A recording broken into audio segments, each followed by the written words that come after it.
बिस्मिल्लाहिर्रहमानिर्रहीम। अस्सलाम वालेकुम नाज़रीन, आप यूट्यूब चैनल देख रहे हैं। मैं इमरान खान हूँ। आज नाज़रीन बड़ा इंपॉर्टेंट दिन है इस लिहाज से कि पंजाब बार के इलेक्शंस हैं। मुकाबला एक मरतबा फिर इमरान खान साहब के हमायतियों में और मुखालिफों में है। पाकिस्तान में कहीं भी सियासत हो ना, अब यही दो चीज़ें बची हैं, या तो इमरान खान के हमायती बचें या उनके मुखालिफ बचें। और ये इलेक्शन हो रहा है जनाब पंजाब बार कौंसिल का। इस पर पाकिस्तान तहरीक इंसाफ की सियासत पर भी असर पड़ता है, क्योंकि ज़्यादातर मामला जो है सियासत के आजकल अदालतों में चले जाते हैं। और अदालतों में जहाँ पे वकला तंजीमें किसी पॉलिटिकल पार्टी की तगड़ी होती हैं, वहाँ उन्हें कुछ फ़ायदा भी होता है इस बात का, नाइंसाफ़ियों से बचने में उनको मदद भी मिलती है। तो पंजाब की जो पाकिस्तान तहरीक इंसाफ है, उन्होंने ये हुक्म भी जारी किया है कि तमाम जो अरकान हैं, चाहे वो अरकान असम्बली हैं, चाहे वो टिकट होल्डर्स हैं या ओहदेदारान हैं, वो सपोर्ट करें पाकिस्तान तहरीक इंसाफ के हमायत याफ्ता उम्मीदवारों को। तो दो तरह के उम्मीदवार हैं, इमरान खान साहब के हमायती और इमरान खान साहब के मुखालिफ। तो इलेक्शन का रिज़ल्ट आएगा रात को, आपके साथ मामला शेयर करेंगे। अगले एक दो वीलॉग्स में आपको इसकी तफसीलात बताएंगे कि पाकिस्तान तहरीक इंसाफ के उम्मीदवार जीत रहे हैं, हार रहे हैं, मामला कहाँ पहुँच रहा है। एक और इम्पॉर्टेंट खबर है, सुहेल अफरीदी जो है वो एस्टेब्लिशमेंट को भारी पड़ना शुरू हो गया। देखिए, इमरान खान साहब ने अपना अफरीदी लॉन्च किया, उसके मुकाबले में एस्टेब्लिशमेंट ने अपना अफरीदी लॉन्च किया। एस्टेब्लिशमेंट का जो अफरीदी है वो शाहिद अफरीदी है, और वो सिर्फ आप जानते हैं वो किस काम के लिए आते हैं। शाहिद अफरीदी साहब उन लोगों में से हैं जिन्हें लगता है कि जो करता है फ़ौज करती है, और जो भी होगा वो फ़ौज ही करके उनको देगी। हम फ़ौज की इज़्ज़त करनी चाहिए, एहतराम करना चाहिए, और उनकी कुर्बानियों का भी जो है वो अगर आप जायज़ा लें तो फ़ौज ने बड़ी कुर्बानियाँ भी दी हैं बाज़ औक़ात, और उन्होंने दहशतगर्दी के ख़िलाफ़ जंग में कुर्बानियाँ दी हैं, पाकिस्तान की सरहद की वो हिफाजत करते हैं, तो इस हिसाब से ठीक है। लेकिन शाहिद अफरीदी साहब जैसे लोग हैं वो ये जानते हैं कि पूरा सिस्टम जो है मिलिट्री एस्टेब्लिशमेंट चला रही है, तो वो मिलिट्री एस्टेब्लिशमेंट के सहारे अपनी ज़िंदगी को भी चलाने की कोशिश करते हैं। बहरहाल जो उन्हें कहा जाता है वो उसी चक्कर में पड़ जाते हैं। तो इमरान खान साहब का अफरीदी जो है वो अब इन एक्शन, उसने जो एक स्टेटमेंट दिया है उससे सूरत हाल तब्दील हो गई। जो सुहेल अफरीदी ने ये काम किया ना, ये बहुत ज़बरदस्त काम हुआ है, क्योंकि एस्टेब्लिशमेंट के देखें दो तीन चीज़ें ऐसी हैं जिनमें एस्टेब्लिशमेंट को प्रॉब्लम होती है। खैबर पख्तूनख्वा से एस्टेब्लिशमेंट को मसला क्या है? तीन चीज़ों का मसला है ना। नंबर एक, उन्हें मसला ये कि यहाँ से कोई तहरीक खड़ी ना हो जाए इमरान खान साहब की। अब जब गंडापुर साहब थे तब तो एस्टेब्लिशमेंट बड़ी खुश थी। शेर अफजल मरवत साहब ने यह दावा भी किया कि गंडापुर से आर्मी चीफ आसिम मुनीर भी बड़े खुश थे। तो इमरान खान साहब से, या तो इसका मतलब है इमरान खान साहब का फैसला ये भी ठीक निकला कि गंडापुर को हटा दिया जाए। क्योंकि देखें ना, एक आदमी से अगर इमरान खान भी खुश है और आसिम मुनीर भी खुश है, ये तो मुमकिन नहीं है। या तो एक आदमी इस वक्त, क्योंकि इमरान खान में और आसिम मुनीर में इस वक्त जो मामला पैदा हो चुका है ना, उस मामले के बाद या तो कोई शख्स आसिम मुनीर को खुश रख सकता है या इमरान खान को खुश रख सकता है।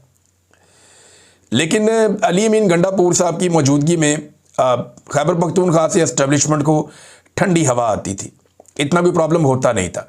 तो एक तो प्रॉब्लम यह है कि खैबर पख्तूनख्वा से कोई तहरीक खड़ी नहीं होनी चाहिए। दूसरा ये है कि वहाँ के जो वसाइल हैं, मादनियात हैं, उनके हवाले से पूरी दुनिया की नज़र होती है। आपको पता है मादनियात पे मगरबी ममालिक के अंदर बहुत बड़े बड़े इन्वेस्टर्स बैठे हुए हैं, चाइना की भी नज़र इन्हीं मादनियात पे है। तो उन मादनियात का एक कंट्रोल जो है वो एस्टेब्लिशमेंट के पास होना चाहिए। दूसरी बात ये है, और तीसरा, खैबर पख्तूनख्वा के अंदर ऑपरेशन चलता रहना चाहिए। देखें, जितना ऑपरेशन चलता है ना किसी एरिया में, जब ऑपरेशन होता है तो फोर्सेस की उतनी ज़्यादा रेलिवेंसी बढ़ जाती है। जो ममालिक तरक्की कर रहे होते हैं ना, वहाँ सियासतदानों की रेलिवेंसी बढ़ती है। जिन ममालिक में तालीम और साइंस आगे जा रही होती है, वहाँ पे वजारत साइंस और वजारत तालीम की रेलिवेंसी बढ़ जाती है। जिन ममालिक में सियाहत बहुत ज़्यादा होती है, वहाँ वज़ीर आज़म के बाद सबसे इंपॉर्टेंट वज़ीर सियाहत होता है। अब इसी तरह जो पाकिस्तान जैसा मुल्क है, वहाँ पे सारे मामलाती दिफाई हैं, लिहाजा जो दिफा के इदारे हैं वही इंपॉर्टेंट हो जाते हैं। वज़ीरों की तो यहाँ पे औकात कोई नहीं है, तो एस्टेब्लिशमेंट सारे मामला चलाती है। तो जितना ज़्यादा बदअमनी रहेगी उतनी ज़्यादा रेलिवेंसी रहेगी सिक्योरिटी फोर्सेस की। लिहाजा खैबर पख्तूनख्वा में एक ऑपरेशन और चाहिए। हालांकि लगातार खैबर पख्तूनख्वा में गुज़िश्ता कई दहाइयों से ऑपरेशन ही होते चले जा रहे हैं, लेकिन अमन नहीं आ रहा। बलूचिस्तान लगभग 50 साल से ऑपरेशन की जद में है, अभी तक बलूचिस्तान में बिल्कुल अमन नहीं आ सका। जो अकबर बुगटी को कत्ल किया गया, उसके बाद यह दावा किया गया कि अब बलूचिस्तान कंट्रोल में आ गया। 10,000 से ज़्यादा लाशें उसके बाद उठाई गई हैं, पूरी की पूरी ट्रेन अगवा हो गई थी। बलूचिस्तान में तो ऑपरेशन से मना भी कोई नहीं करता, हुकूमत भी इनकी अपनी है, निज़ाम भी इनका अपना है, लेकिन आज बलूचिस्तान की सड़कों पे कोई शख्स गुजर नहीं सकता। पूरा कंट्रोल बलूचिस्तान के ऊपर जो है वो दहशतगर्दों ने ऐसा किया हुआ है कि आप खुलकर वहाँ फेर ही नहीं सकते। अभी मेरे कुछ जानने वाले लोग हैं, वो बरतानिया से बाई रोड गए पाकिस्तान, उन्होंने पहुंचना था खैबर पख्तूनख्वा। अब ईरान तक उन्हें कोई प्रॉब्लम नहीं हुई, वो पूरा यूरोप घूमते गए, तुर्की घूमते गए, ईरान घूमते गए, ईरान तक उन्हें किसी किस्म का कोई प्रॉब्लम नहीं हुआ। प्रॉब्लम कहाँ पे हुआ?